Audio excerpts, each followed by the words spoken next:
नमस्कार दोस्तों, स्वागत है कहानी का सफर चैनल पर। आज की कहानी है रानी हंसी और नाग देवता। तो चलिए शुरू करते हैं। बहुत समय पहले सिरमौर में एक रूपवती रानी रहती थी जिसका नाम था रानी हंसी। उसकी सुंदरता की चर्चा दूर दूर तक फैली थी।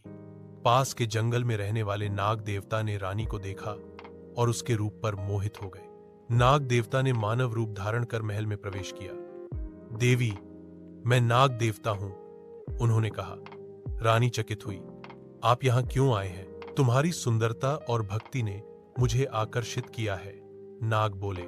धीरे धीरे दोनों में स्नेह बढ़ने लगा, लेकिन यह रहस्य महल तक फैल गया और राजा को खबर मिली। राजा क्रोधित हुआ। एक नाग मेरी रानी के पास आए, यह मैं सह नहीं सकता। राजा ने सैनिकों को आदेश दिया, पर नाग ने अपना वास्तविक रूप धारण कर लिया।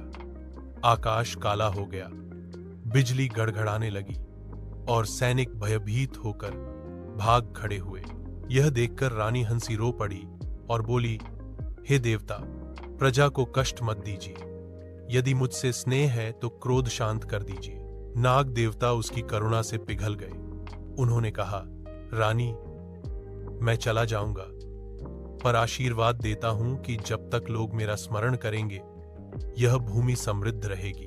इतना कहकर नाग देवता अदृश्य हो गए।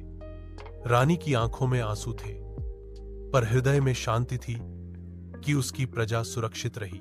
आज भी सिरमौर में नाग देवता की पूजा होती है और रानी हंसी की यह कथा लोकगीतों में जीवित है। तो दोस्तों, यही थी आज की कहानी। अगर अच्छी लगी हो तो चैनल को लाइक, शेयर और सब्सक्राइब करना न भूलें। फिर मिलेंगे नई कहानी के साथ। धन्यवाद।